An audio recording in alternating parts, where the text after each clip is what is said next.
திரைப்படம் என்பது சமூகத்தின் பண்பாடு, மனிதர்களின் வாழ்க்கை முறை மற்றும் பழக்க வழக்கங்களை அடுத்த தலைமுறைகளுக்கு கடத்தும் ஒரு கலை வடிவமாகும். அப்படிப்பட்ட ஒரு திரைப்படம் வெற்றி பெற உழைக்கும் பல்வேறு கலைஞர்களை காட்சிப்படுத்தக்கூடிய நிகழ்ச்சிதான் இது. மக்கள் வணக்கம், இது திரைக்கு பின்னால். இன்றைய திரைக்கு பின்னால் நிகழ்ச்சிக்காக திரைப்பட நாதஸ்வர கலைஞரான திரு மாம்பழம் சிவகுமார் ஐயா அவர்களை தான் சந்திக்க வந்திருக்கோம். சரி, வாங்க அவரை சந்திச்சு அவருடைய திரைத்துறை அனுபவங்களை பற்றியும் அவருடைய பயணங்களை பற்றியும் கேட்டு தெரிஞ்சுக்கலாம். வணக்கம் ஐயா, எப்படி இருக்கீங்க? வணக்கம்மா, நல்லா இருக்கேன். நீங்கள் எப்படி இருக்கீங்க? நானும் நல்லா இருக்கீங்க. தமிழ் திரைப்படத்துறையில் நீங்கள் பல பாடல்களுக்கு நாதஸ்வர இசை அமைச்சிருக்கீங்க. குறிப்பாக இட்லி கடை படத்தில் வரக்கூடிய எஞ்சாமி தந்தானே பாடலுக்கும் நீங்கள் நாதஸ்வர இசை அமைச்சிருக்கீங்க. அந்த இசை எங்களுக்காக ஒரு வாட்டி பாடி காமிக்க முடியும்? கண்டிப்பா கண்டிப்பா.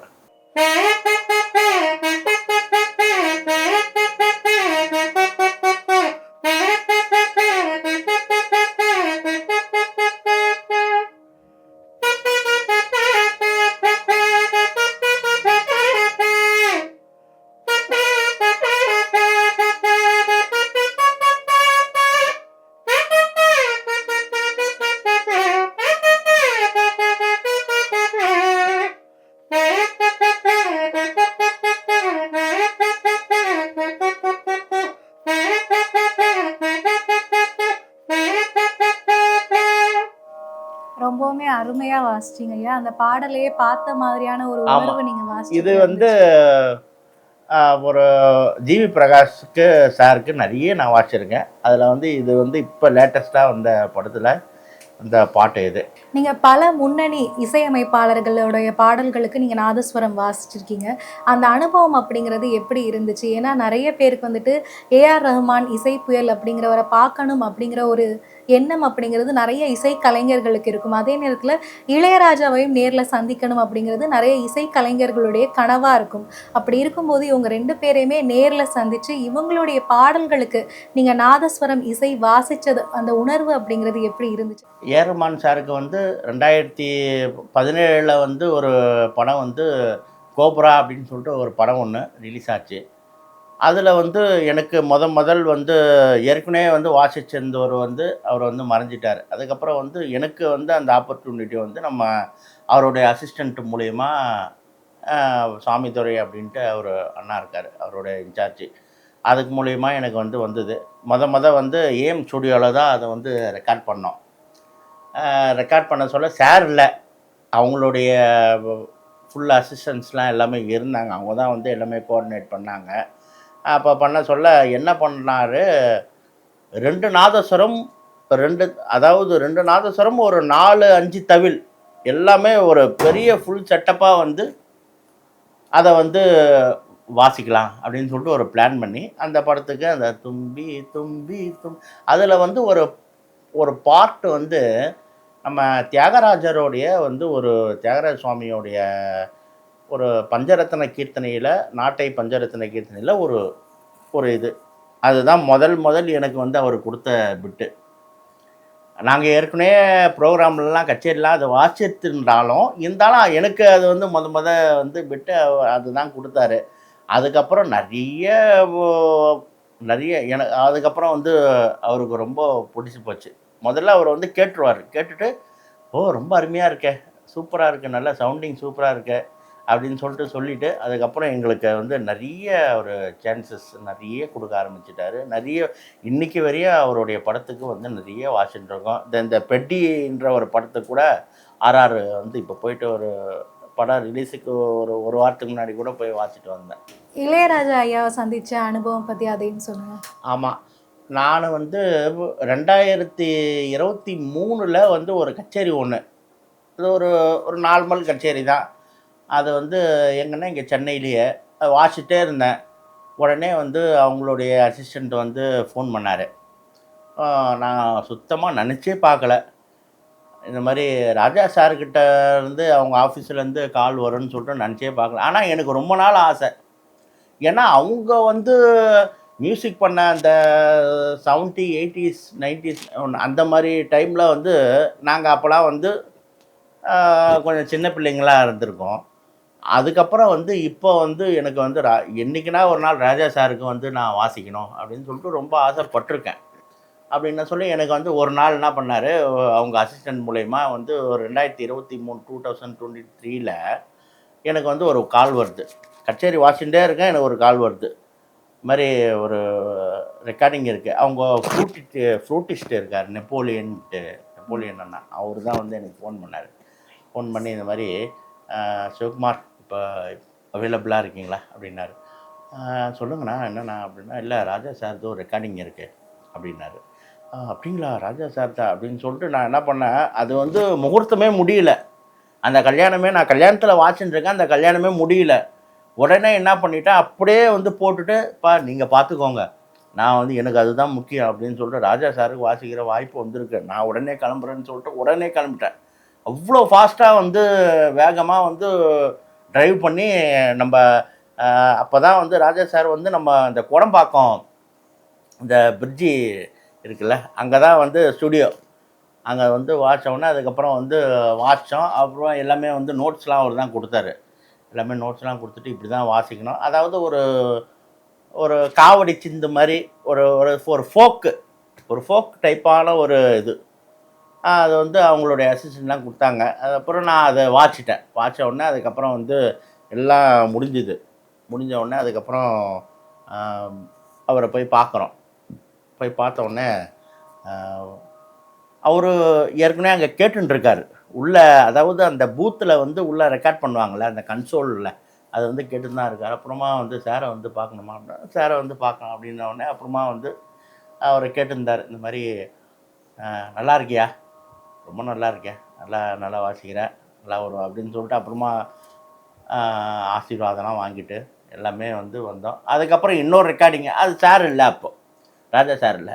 அதே மாரி ஒரு ரெக்கார்டிங் வந்து 24ல வந்து ஒரு ரெக்கார்டிங் ஒண்ணு. அதுவும் வந்து வாட்சேன். அப்போ வந்து அவர் சார் இல்ல.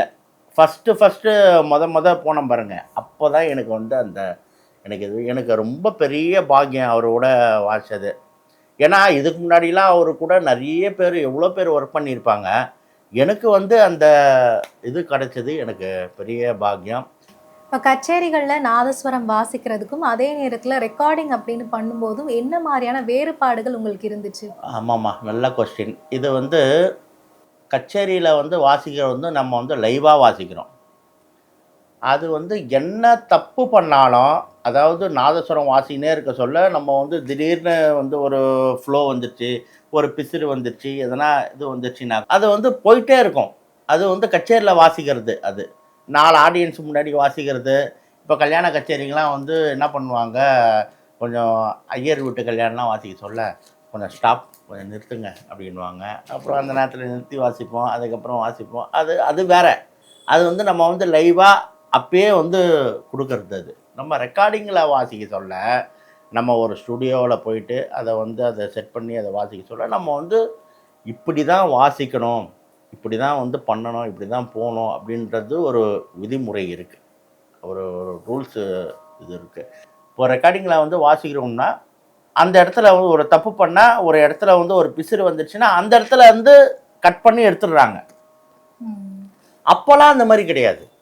அப்ப எப்படின்னா, அ ஒ ஒரு ஃபுல் பாட்டுக்கு வாசிச்சுட்டே இருக்காங்க. ஒரு வாய்ஸ் பாடிக்கிட்டே இருக்காங்கன்னா, அது வந்து நடுவுல வந்து எதனா ஒரு சின்ன ஒரு எதனா ஒரு ஃப்ளோ வந்துருச்சுன்னா, மறுபடியும் நடுவுல இருந்து அங்கருந்து வந்து வரணும். ஃபர்ஸ்ட்லேருந்தே வரணும். இப்ப அப்படி கிடையாது. இப்ப டெக்னாலஜி நெறைய இம்ப்ரூவ் ஆகி போச்சு. அப்படின்னா சொல்ல நம்ம வாசிச்சிட்டே இருக்க சொல்ல, நடுவுல எதனா ஒரு இது வந்தா கூட, இப்போ வந்து அங்கருந்து ஒரு கட் பண்ணி, அந்த இடத்துலருந்து நம்ம வந்து எடுத்துக்கலாம். அந்த மாரி இப்போ வந்து இது பண்ணிடுச்சு. அது மாரி கச்சேரில வாசிக்கிறதும், நம்ம ரெக்கார்டிங்கில வாசிக்கிறதும் நெறைய வித்தியாசம் இருக்கு. நம்ம லைவ்ல வாசிக்கிறதும், ரெக்கார்டிங்கில வாசிக்கிறதும் நெறைய வித்தியாசம் இருக்கு.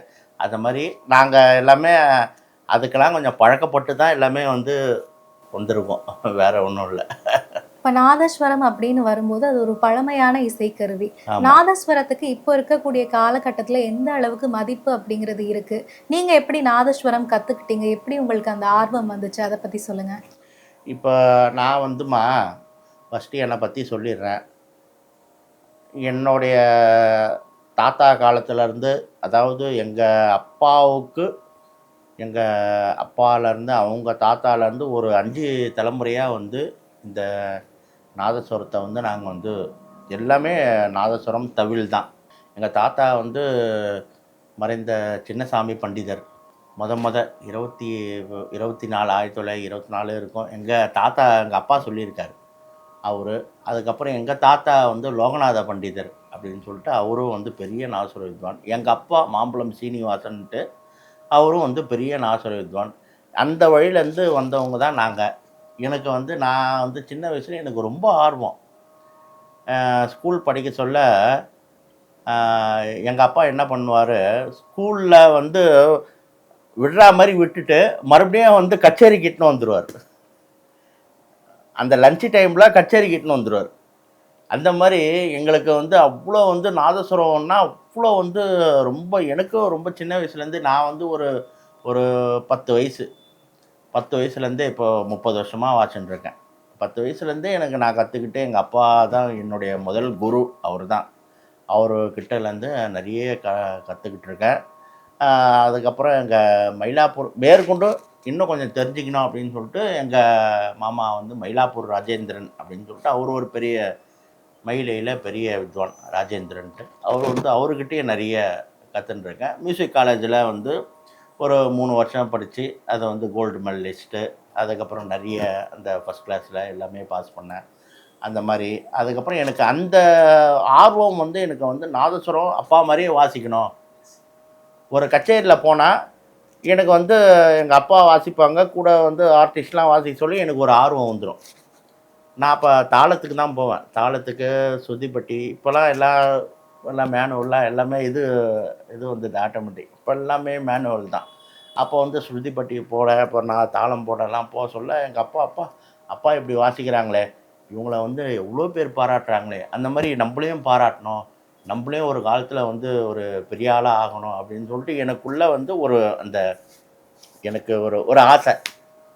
அந்த மாதிரி வாசிக்க சொல்ல எனக்கு அப்போ அதுக்கப்புறம் எங்கள் அப்பா வந்து அதை தெரிஞ்சுக்கிட்டு இந்த பையன் வந்து ரொம்ப ஆர்வமாக இருக்கான் அப்படின்னு சொல்லிட்டு எனக்கு அதுக்கப்புறம் ஒன்று ஒன்றா பேசிக்லேருந்து சரளி வரிசைகள் பேசிக்லாம் இருக்குங்க இல்லைங்களா, நாதஸ்வரம், வாய்ப்பாட்டு, முதல்ல வாய்ப்பாட்டு, தாளம், வாய்ப்பாட்டு இதிலேருந்து தான் அதுக்கப்புறம் நாதஸ்வரம் எல்லாமே வந்து அதுலேருந்து எனக்கு கற்றுக் கொடுத்து எனக்கு அதுக்கப்புறம் மேற்கொண்டு இப்போ என் கூடவே இருந்து இது பண்ணால் போகாது, இன்னும் கொஞ்சம் மேல் ட்ரைனிங்கில் வந்து ஒரு வாத்தியார்கிட்ட வேணும் அப்படின்னு சொல்லிட்டு ஒரு மயிலை ராஜேந்திரன்ட்டு அவர்கிட்ட வந்து என்னை இட்டுன்னு போயிட்டு இது பண்ணாங்க. அதுக்கப்புறம் நிறைய அங்கே அனுபவங்கள் தான், எக்ஸ்பீரியன்ஸ் தான். நிறைய கேட்டு கேட்டு கேட்டு எங்கெங்கே நிறைய கச்சேரிகள்லாம் வந்து அனுப்புவாங்க.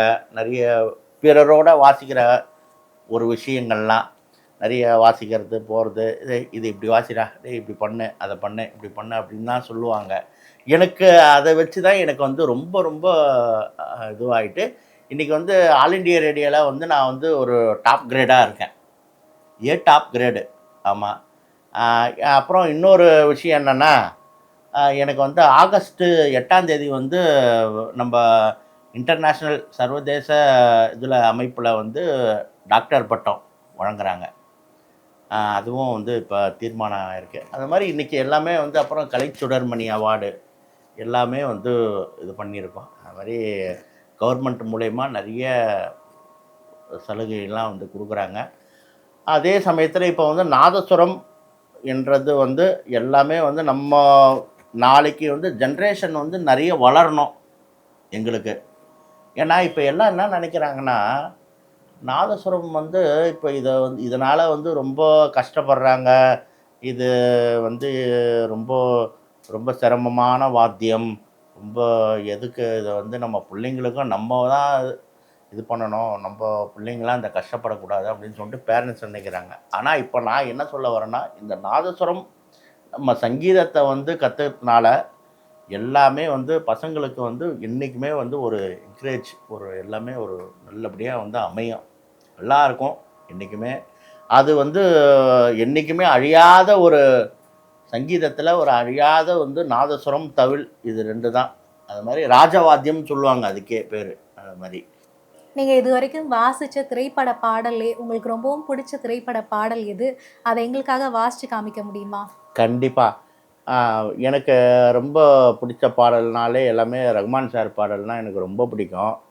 அதில் வந்து சாரோடைய சாரோடைய இது காம்போவில் வந்து வாசிக்கிறது வந்து ரொம்ப எனக்கு ரொம்ப பெருமையாக இருக்கு. அதில் வந்து இந்த மல்லிப்பூ வச்சு வச்சு வாடுது அப்படின்னு சொல்லிட்டு ஒரு வாட்டி வந்து நைட் ரெக்கார்டிங் அது. எப்பவுமே சார் வந்து நைட்டில் தான் ரெக்கார்டிங் பண்ணுவாங்க பெரும்பாலும். அதில் வந்து நைட்டு வந்து எனக்கு வந்து ஃபோன் வந்தது. உடனே வந்து போயிட்டேன். போயிட்டு அதுக்கப்புறம் அந்த பாடல் வந்து என்ன சொன்னாருன்னா வந்து ஒரு எனக்கு வந்து அப்போ அவர் வந்து யுஎஸ்ல இருக்கார்.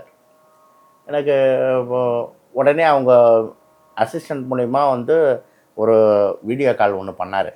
பண்ணிவிட்டு என்கிட்ட பேசினார். சிவகுமார்கிட்ட கொடுங்க அப்படின்னாரு. அப்புறம் நான் வந்து பேசுகிறேன், சார் வணக்கம் சார் அப்படி. நல்லாயிருக்கு, நீங்கள் எப்படி இருக்கீங்க, நல்லா இருக்கீங்களா? சூப்பர்.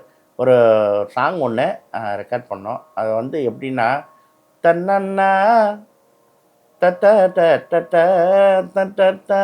அதாவது அந்த டன்னன்னா அது எப்படி வாசிக்கணும்னா, இப்படி இப்படி தான் வாசிக்கணும், அப்படி தான் போகணும் அப்படின்னு சொல்லிட்டு சொன்னார். அப்போ வந்து சரிங்க சார் அப்படின்னு சொல்லிட்டு, எனக்கு வந்து முகவீணை வேணும். முகவீணைன்னா ஒரு சின்ன இன்ஸ்ட்ருமெண்ட் அது. அந்த சின்ன இன்ஸ்ட்ருமெண்ட்டில் வந்து எனக்கு வந்து அது ஷெனாய் போல் இருக்கும். அதாவது ஷெனாய் கிடையாது. ஆனால் ஷெனாய் மாதிரி அது ஒரு சின்ன இன்ஸ்ட்ருமெண்ட்டு.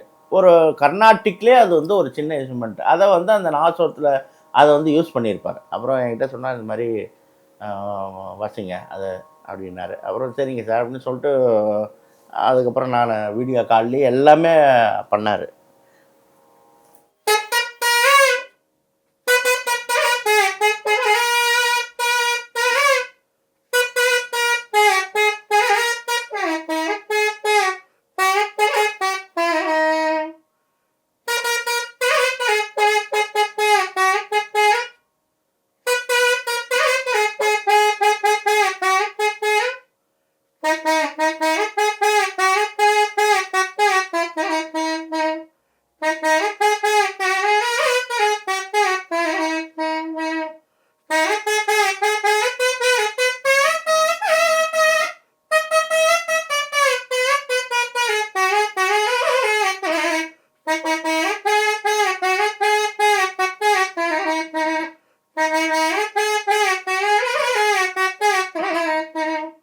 ரொம்பவே அருமையா வாசிச்சீங்க. அந்த பாட்ட கேட்ட மாரியே ஒரு ஃபீல் இருந்துச்சு. ஆமாம். இந்த பாட்டுக்கு வந்து ரஹ்மான் சாரோடைய ஸ்டூடியோலே இது வந்து வாசித்தோம். இந்த மாதிரி அவருக்கு ரொம்ப பிடிச்சி போயிட்டு இது வந்து ரொம்ப ஹிட்டான ஒரு சாங் அது. அந்த மல்லிகைப்பூ வச்சு வச்சு வாடுது எல்லாமே எல்லாமே எல்லாமே என்னையே வந்து ரொம்ப இது பண்ணாங்க. இது மாதிரி மல்லிகைப்பூ வச்சு வாடுது சூப்பர் சூப்பர் சூப்பர் எல்லாமே நல்லா என்கரேஜ் பண்ணாங்க. அதுக்கப்புறம் வந்து நிறைய பாட்டு அதுக்கு அந்த படத்துலேருந்து நிறைய இப்போ சொல்கிறேனே இந்த பெடி படத்து வரையும் நிறைய பாட்டை அவருக்கு நான் வந்து ஆர்ஆருக்கு எல்லாருக்குமே நான் வந்து வாசிச்சிருக்கேன். என்னையும் தனிப்பட்ட முறையில் அவருக்கு வந்து ரொம்ப பிடிக்கும். எங்களாம் வந்து நிறைய ஷோஸ்லாம் வந்து வாசிச்சிருக்கேன் அவருக்கு. ஷோஸில் வந்து எங்கன்னா பார்த்துட்டா வந்து சிவகுமார் எப்படி இருக்கீங்க, நல்லா இருக்குங்களா, சூப்பர் அப்படின்னுவார்.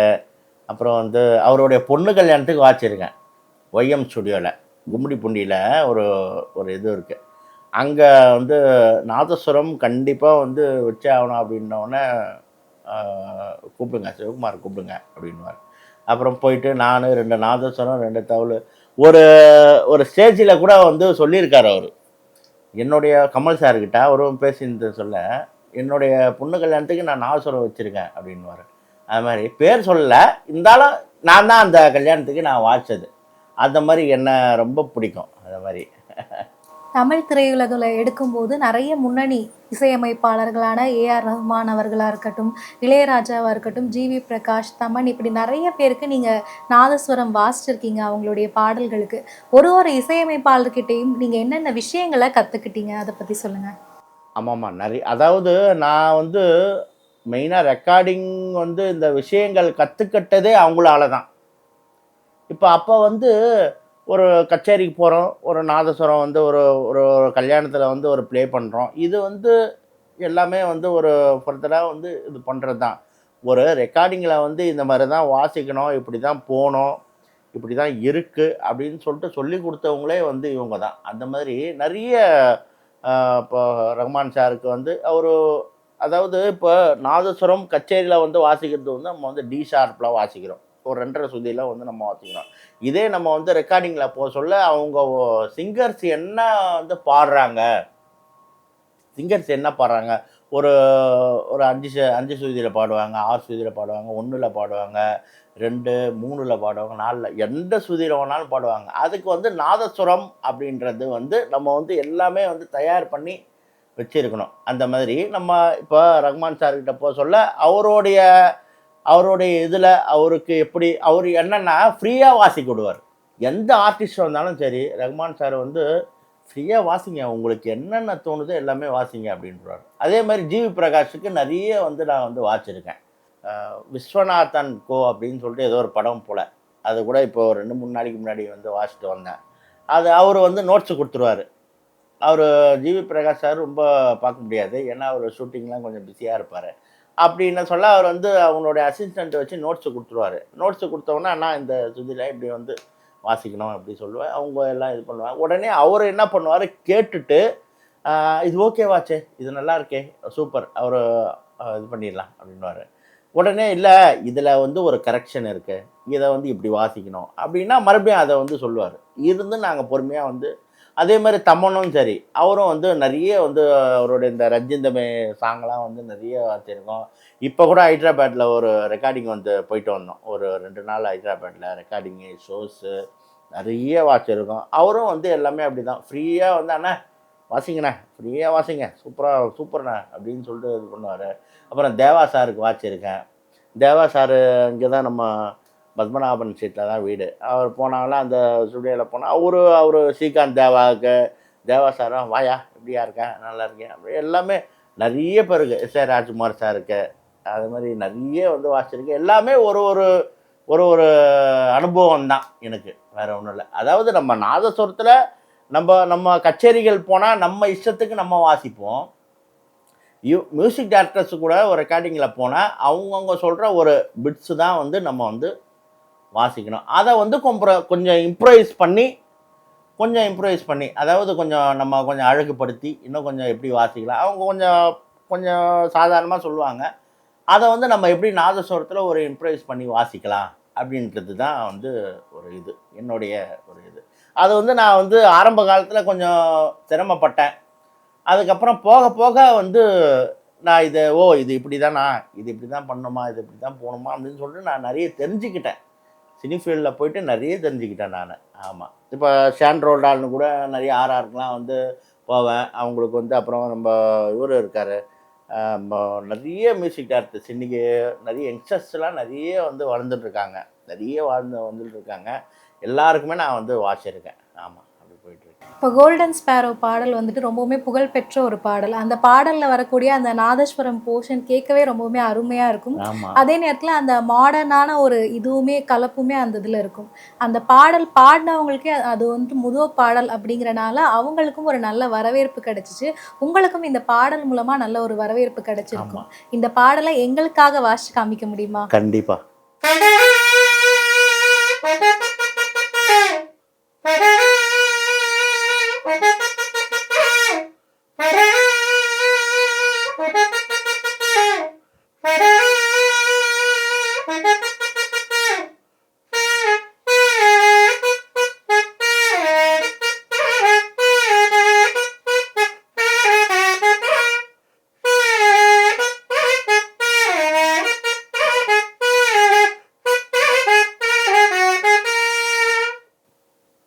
அந்த பிட்டு தான் இது வந்து ஜிவி சார்து காம்போவில் வந்து அதுக்கு முன்னாடி நிறைய வாசிச்சிருக்கேன். ஒரு ஒரு எப்பவும் போல் ஒரு ரெக்கார்டிங் வந்து கூப்பிட்டாங்க. கூப்பிட சொல்ல அப்புறம் நான் போனேன். போயிட்டு இந்த பாட்டை வந்து ரெக்கார்ட் பண்ணோம். இது வந்து சரி எப்பவும் போல் எல்லா ரெக்கார்டிங் மாதிரி அப்படின்ட்டு இந்த பாட்டை வந்து இது பண்ணிட்டு சொல்ல, அது வந்து அவருடைய ஸ்டூடியோ இங்கே டி நகரில் இருக்குது, சிஐடி நகரில். அது அங்கே போயிட்டு தான் வந்து ரெக்கார்ட் பண்ணோம். இதை பண்ண சொல்ல ரொம்ப அப்போ இந்த பாட்டு வந்து இது எப்பவுமே வந்து ஒரு கலைஞருக்கு எப்படின்னா, ஒரு பாடல் வந்து வெளியாகுதுன்னா ஒரு வாசிக்கிறோன்னா வாசிச்சுட்டு நாங்கள் வாசிச்சுட்டு வந்துடுவோம்.